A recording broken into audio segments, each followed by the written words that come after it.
ही जागा ज्यावेळेला आपण घेतो तो मालक कुठल्या हेतूने विकतोय, आयुष्य आरामासाठी विकतोय का त्याला काही अडचण आहे, त्याचा त्या जमिनीत जीव गुतलाय, ते वाळूळ आहे का हेही माहित नाही, ते पूर्वी मशानभूमी होती का हेही माहित नाही, कोणी काही पुरून ठेवलंय हेही माहित नाही, तरी झाडं असतील ते तोडले गेले असतील, मुंग्या असतील, कीटक असतील, गांडूळ असतील, बेडूक असतील, XYZ कितीतरी मरतात, कितीतरी हत्या होतात, मग त्याचा दोष लागू नये ते त्या वास्तुदेवतेची पूजा केल्यानंतर ती खालची जमिनीतले धरून ठेवते. सत्यनारायण का करावं लागतं?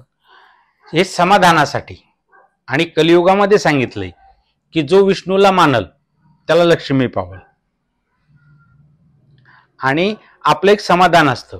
असं कुठलाही माणूस नाही की तो मनाने काही करल आणि 10 लोक जेवायला सांगल आणि 10 लोकांना तो कधीतरी चहा प्यायला बोलवल म्हणून.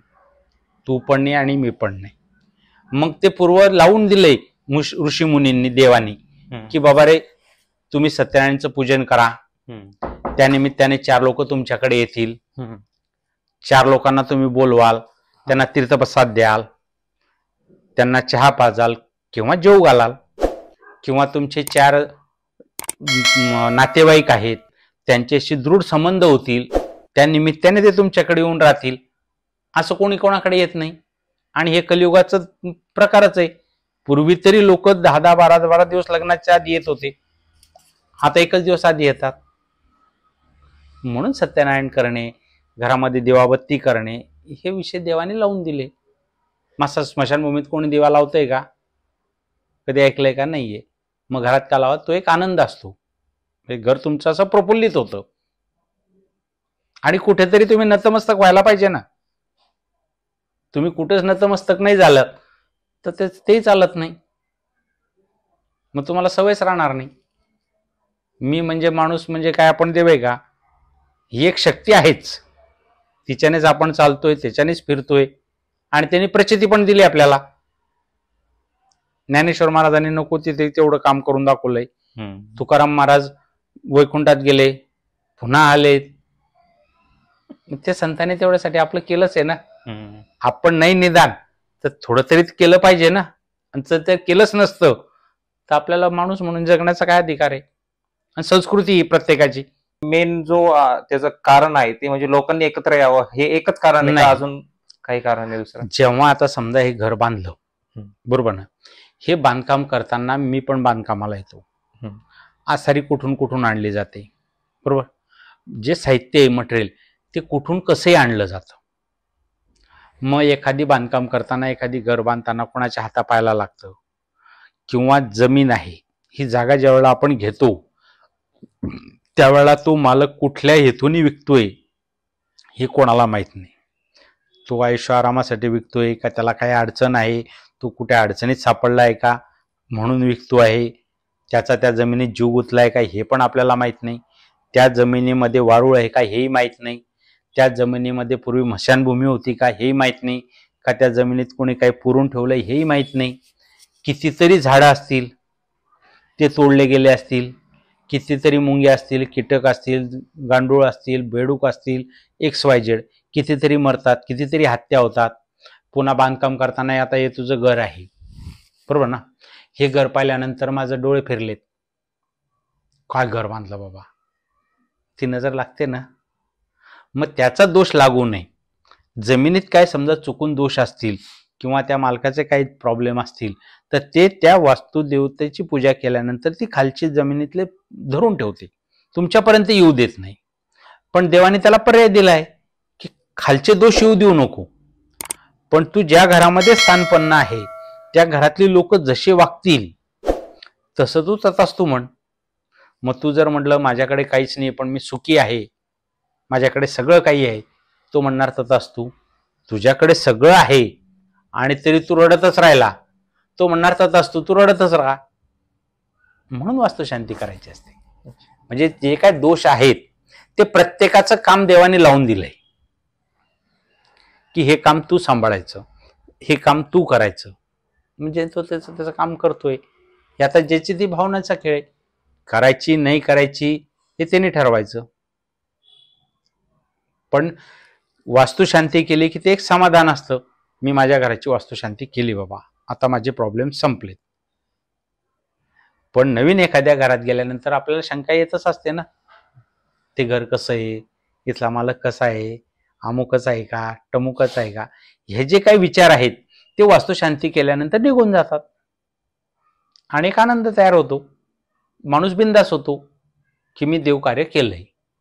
समजा एखादी नवीन खोली घेतली, त्या खोलीत गेल्या गेल्या तुम्ही सत्यनारायण केला की त्या खोलीत पहिले काय झालंय ते विसरून जातो.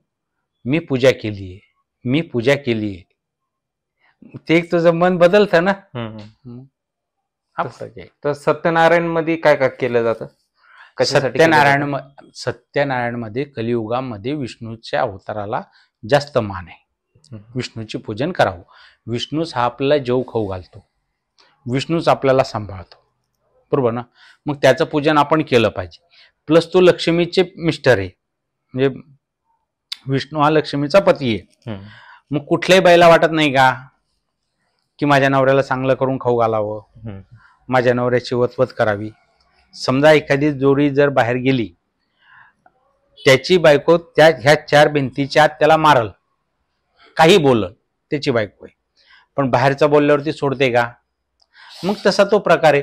तुम्ही जर सत्यनारायणची पूजा केली, साधा आणि सरळ उपाय, काही जास्त त्रास नाही, काही जास्त खर्च नाही, तुम्ही कशी करा, साधी सुधी करा, घरातल्या घरात वाचा, पण केल्यानंतर तुमची एक इच्छा होते की 4 लोकांना प्रसादाला बोलू आणि लक्ष्मी खुश राहते की माझ्या नवऱ्याची सेवा केली जाते, तिच्या नवऱ्याची सेवा केली की ती मेवा देते, म्हणून सत्यनारायण करायचा. म्हणजे आपल्याला एक स्फूर्ती मिळते. तू जिथे एखादी काम करत असेल, तुला कामाचा त्रास होत असेल, पण तू पूजा केल्यानंतर तुझ्यात एक ती एनर्जी येते की मी आता पूजा केली, माझे सगळेच काम होतील, आणि त्या हिशोबाने तू कामाला लागतो. आपल्याला पाठबळ यावं म्हणून पूजा पाठ करायची. आता माझ्यासारखी पोरं म्हणा, देवाला म्हणजे मानतात पण देवांची पूजा वगैरे अर्चा वगैरे करत नाही, तर त्यांच्याबद्दल काय म्हणणं आहे आता? कारण की आधी कसे लोक मनभावने पूजा करतात, पण आता संख्या कमी झालेली आहे खूप आधीपेक्षा. असं तुला वाटतं? तू करतो का नाही पूजा? रोज नाही करत, पण कधीतरी वाटतं ना 2 हात मस्तक जोडावे म्हणून. हो. मग पूर्वी लोकांना घरामध्ये एक म्हातारा माणूस असायचा की त्याला कुठेच जायचं नाही. काम त्याचं काय होतं? सकाळी आंघोळ करणे, देवपूजा करणे, बसणे. संध्याकाळी आजीबाई असली की सांगणे, बाई देवाजवळ दिवाबत्ती लाव, की हरिपाठ म्हणणे, जे काय त्याचं जे काय असेल ते. आता आपलं सगळं धावपळीचं जीवन झालंय, बरोबर ना. मग त्या धावपळीच्या जीवनामध्ये जेव्हा आपल्याला वेळ मिळेल तेव्हा आपण करतोय.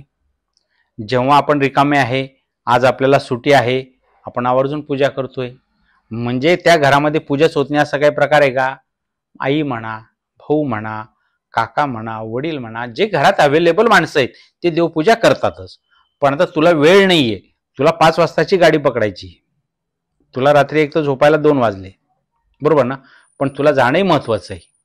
मग तुला म्हणायचं का की तुला 5 वाजता जायचंय तर तुला 4 वाजता उठलं पाहिजे? तुझं उरकता उरकता तुला 5 वाजणार आहेत, मग तुला म्हणायचं की तू पूजा कर म्हणून?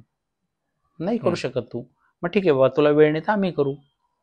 म्हणजे घरात असं होत नाही की कोणीच पूजा करत नाही म्हणून. हा, आता तू एकटाच आहे, तुला काय जमलंच नाही, पण निदान सुट्टीच्या दिवशी तुला ती तुझी लाज वाटल, तू ते झटकतोय, स्वच्छ करतोय, देवपूजा करणार, उदबत्ती लावणार, तो दिवस तू करणारच आहे ना. पण निदान रोज 2 हात एक मस्तक तरी जोडशील ना. मग हा फरक आहे ना प्रत्येकामध्ये. असं होत नाही.